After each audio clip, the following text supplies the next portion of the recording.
Энеси балдарына мындай деди: эртең менен мен алмаларды тарелкага салып коем, ойгонгондо аны туура үч баласы болгондуктан үчөөң тепе тең бөлүп жегиле деди. Эртең менен балдары ойгонсо столдун үстүндө тарелкада бир нече алма туруптур. А дегенде улуусу ойгонду дагы муну тең бөлүп жегиле дебеди беле деп алмаларды санап, анын 1/3 бөлүгүн алды дагы инилерин ойготпостон ойноп кетти. Андан кийин ортончусу ойгонду дагы апам алмаларды тең бөлүп жегиле дебеди беле деп алган алмаларды санап, мен биринчи ойгонгон экенмин деп ойлоп, алмаларды тең бөлүп санады да тепе тең 1/3 алып, ал дагы ойноп кетти. Эң акырында кичүүсү ойгонду, столдун үстүндөгү алмаларды көрүп, апам тең бөлүп жегиле деген деп алмаларды санады дагы туп-туура 1/3 жеди. 1/3 жегенден кийин столдун үстүндө 8 алма калды. Суроо. Бардыгы канча алма болгон? Улус ар бир бала канчадан алма жеген? Албетте бул маселени теңдеме түзүп чыгарсак болот. Кичине баштап көрөлүк. Бүткүл алманын санын x дейлик. Башкача айтканда алманын саны, бардык алманын саны. Бир туугандар жээлик дейли, тарелкадагы алманын саны x менен белгилейли. Андан кийин улуусу ушул алманын 1/3 бөлүгүн жеди. Анда бүткүл алмадан биринчиси жеп бүткөндөн кийинки алманын санын биринчиси алгандан кийин канча алма калгандыгын билгенде, демек x'тен 1/3 x'ти алып таштасак 3/2 x калат. Биринчиси алгандан кийин ушунча калды. Эми мунун 1/3-ин экинчиси жеп, анан калат, анан үчүнчүсү алат, дагы 8 алма болот. Мынтип теңдеме эле түзүп отурбай, жөнөкөй схемалык түрдө чыгарган ал да канча жеңил болор эле. Бирок муну улуу агасынан баштабай, маселени тескерисинче эң кичүүсүнөн баштайлык. Эмне окуя болду? Анда алманын санын бир тегерекче менен, тегерек дейлик дагы, ушунун жардамы менен чыгарганга аракет кылалы. Үчүнчүсү эң күчүүсү турган алманын саны, мисалы үчүн мына тегерекче менен белгилейли. Ал турду дагы апасынын тилин алып, бул алмаларды туп-туура 3 бөлүккө бөлүп, бир бөлүгүн жеп койду деп жатабыз. Бул кичүүсүнөн баштап атабыз. Башта айтканда үчүнчү эң кичүү энисинин кылганы.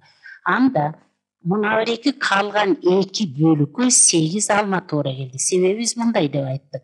Кичүүсү туруп алманын 1/3 бөлүгүн жегенден кийин 8 алма деп. 8 алма демек 2 бөлүккө туура келет. Анда бул бөлүктө 4 алма, бул бөлүктө 4 алма. Ал тепе тең 3кө бөлгөндүктөн үчүнчүсү көрсө, үчүнчү бөлүккө, мына алган бөлүккө 4 туура келет. Демек бул жерге үчүнчү иниси 4 алма жеген, бардыгы болсо ал кезде 12 алма болуптур. Себеби өзүңөр көрүп тургандай, 3 бөлүккө бөлүндү, ар бир бөлүктө 4төн болгондо анда 3 бөлүктө 12 алма болот. Ошентип үчүнчү бир тууган алманы жей электе 12 алма калган экен. Бул алма кайдан чыкты? Себеби экинчи бир тууган туруп, анда дагы мындай тегеректин жардамы менен түшүндүрсөк оңой чыккан турат. Турду дагы апасынын айтканы боюнча алмаларды 3кө бөлдү, дагы бир бөлүгүн жеди, ошондо 12 алма калган. Себеби кичүүсү ойгонгондо 12 алма бар болчу. 12 алма кайдан чыкты? Демек 2 бөлүктүн алмасы 16, анда бул бөлүктө 6, бул бөлүктө 6 алма болгон болот. Анда бул тең бөлүнгөндүктөн мына бир бойлгон, экинчиси алып ойноп кеткен алманын саны да 6 болот. Ошентип экинчи бир тууган 6 алманы алып кеткен. А бул 6 алманы алып кеткенге чейин 3 бөлүктүн ар биринде 6дан алма тургандыктан анда 18 алма бар экен. Экинчиси алмаларды алып ойноп кеткенче 18 алма болгон. Бул 18 алма кайдан чыкты? Себеби биринчи бир тууган эртең менен турганып санаган алмаларды тегерек менен белгилесек, мынакей бул дагы 3 алмаларды туп-туура санап туруп 3кө бөлдү. Bir bölүгүн алып ойноп кетти. Калган 2 бөлүктө мына бирекил 18 алма бар болчу. Анда ар бир бөлүктө 9дан алма бар болгон болот. Анда ал туп-туура 3кө бөлүп аткандыктан биринчи бир тууган улуусу 9 алманы алып кеткен болот дагы. Анда калган 2/3 калганы 18 болот. Анда биринчи бир тууган алмаларды алып кеткенче канча алма болду эле дейт. Бул 3 бөлүктүн ар биринде 9дан болгондо 3тү 9га көбөйтсөк 17. Ошентип бардыгы 27 алма болгон. Биринчиси 9 алма, экинчиси 6 алма, үчүнчүсү 4 алма алган болот.